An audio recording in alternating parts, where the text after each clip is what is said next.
Good morning and welcome back to it. This is the Now Morning Show, and inside our spotlight this morning, we're talking on how together we can build a greater Port of Spain.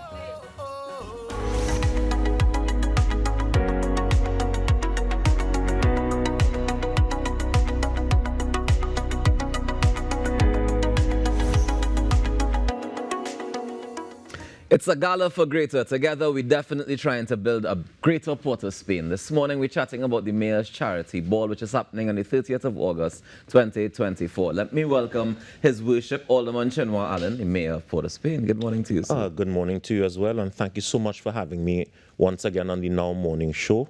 And good morning to all of Trinidad and Tobago, and in particular, to the good people of Port of Spain. You're always welcome here at the Now Morning Show, sir.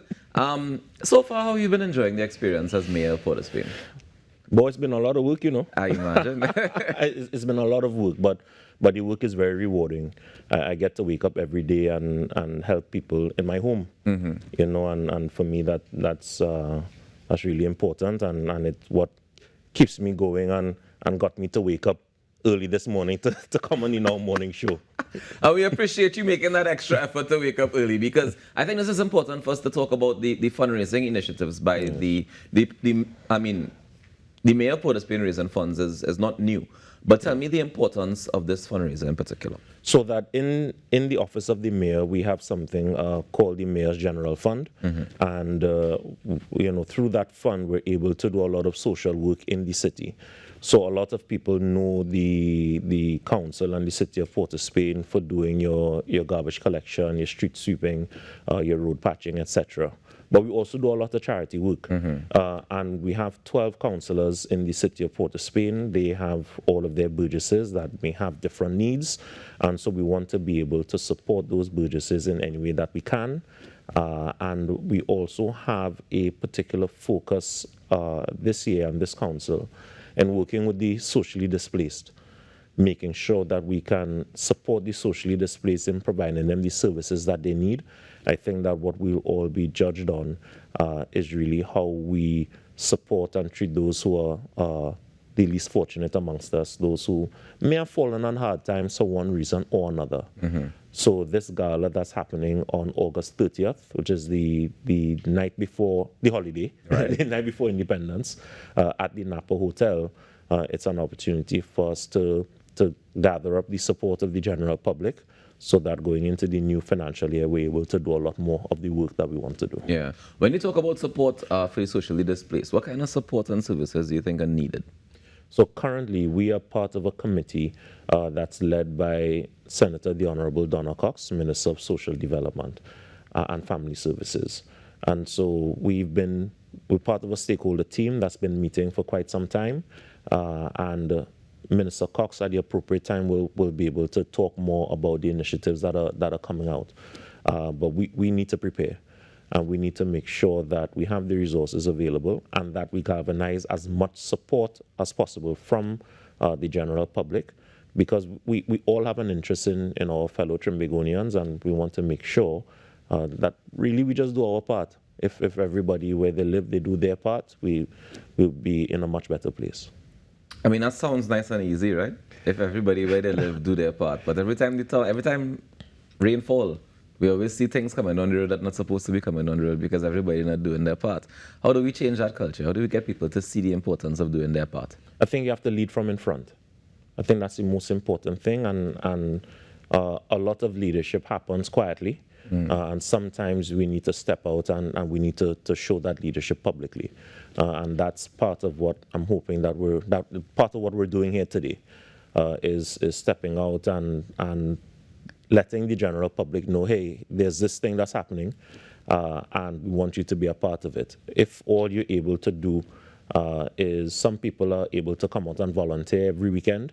Some people might just be able to make a small donation, and if that's the space that you can make a contribution, then we provided that space for you. All right, so speaking of the contribution, tell me what the contribution looks like to be a part of this gala event. So the gala, again, it's on August 30th, the night before Independence. It's at the NAPA Hotel. Many people don't know or may not remember that at the NAPA is made up of three spaces. There's the Lord Kitchener Auditorium that we're all familiar with. The University of Trinidad and Tobago has a campus there as well, where the fine arts program is housed. And there's also a hotel that's on the other side, on the western side. The western side. Yeah. And we're hosting it in that space. It's an iconic space in the city. And so we'll be hosting the gala there on August 30th.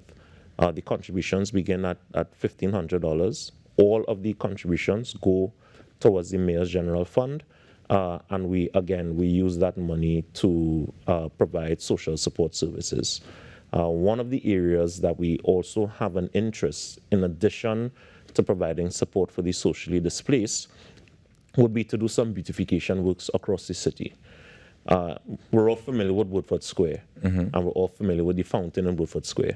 What most people don't know is that the council erected that fountain in 1866. So that the fountain is coming up for an anniversary in 2026, and we want to restore it. We want to bring it back to its original luster, and give it back to the people of Port of Spain as a gift. What does the imagery in the fountain represent? The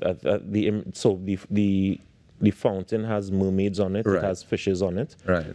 And part of the work that we want to do is really to bring that story forward, so that we could tell that story to this generation, because we are all several years removed from when that fountain was erected. And the reason I ask that is because, of course, the national conversation now is about removing things that may represent parts of our past that we're not so interested in anymore. Not to change history, sure, but to celebrate, what we've been able to accomplish in Trinidad and Tobago. Hence the reason I was just asking about that story. Does that story hold relevance to Trinidad and Tobago in particular? Do you know, or do we have to do some more research into that? I think we have to do some more research, but what I will say is that the Council of the City of Port of Spain has been at the forefront of this conversation for a long time. And if you know about the history of the city, about the dispute between the council and the colonial government that led to the colonial government disbanding the council in 1899, and about all of the work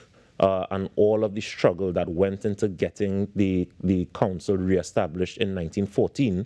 So that's why we're 110 years this year. It's 110 years since the restoration of civic rights, but right, it's not 110 years of the council and of this leadership here in the city. The previous council, led by Mayor Martinez, they did a similar exercise at the cenotaph in Memorial Park. That cenotaph was also erected by the council, and it just turned 100 years this year. Nice. That council did a previous exercise in the restoration of the cenotaph. It's part of our history. It's part of our legacy.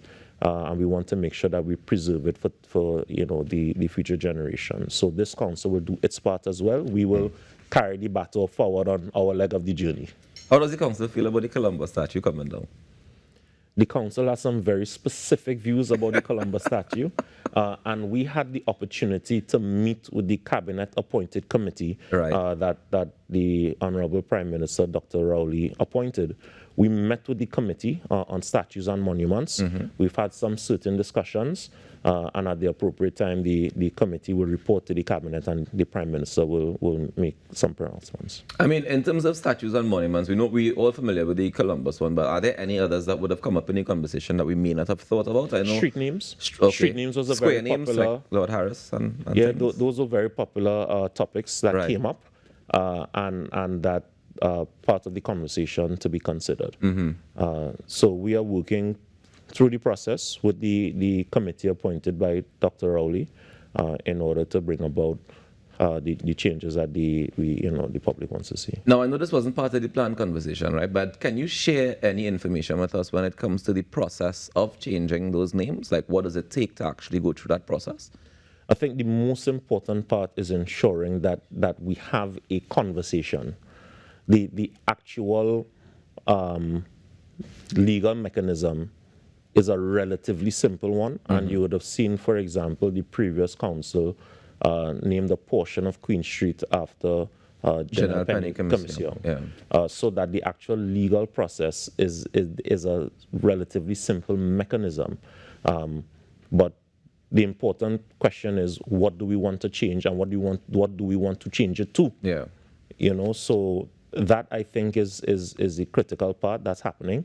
I think Dr. Rita Pemberton is chairing that committee, and I know we are working with them as part of the process. All right, fantastic. In terms of the city of Port of Spain, tell me some of the challenges you would have encountered so far in your role as mayor, and how we plan to overcome them. I mean, even using some of the funds from this charity, because I imagine some of the challenges would be among the socially displaced and other things in the city that you want to help. Sure. So that, I mean, we get specific funding to provide goods and services to the general public. There's the Ministry of Social Development that has specific responsibility for social services. But we also, I mean, the council is made up of 16 members, 12 of whom are representatives for the different areas in the city. And we want to make sure that we can also provide the necessary social services that have to be provided. And this gala is an opportunity for us to be able to do that a lot more effectively. How do people get tickets for the gala? So tickets can be purchased from either the box office at NAPA, or you can come to the mayor's office at City Hall, Knox Street, Port of Spain, across the street from Woodford Square, and all the tickets will be readily available there. And we're looking forward to as much support as possible. It's a once-a-year effort for us to do something of this magnitude. And we're really hoping to get the support of the general public. Again, providing services to the socially displaced, preserving our legacy. In particular, we are making a push to restore the fountain at Woodford Square, and making sure that we can provide the support to all of the young people in the city, whether it is by way of support services in education or what have you. All right, fantastic. Well, Alderman Chinua Alleyne, thank you so much for joining us this morning, for waking up early and for making it and sharing the information. All the best with the charity gala.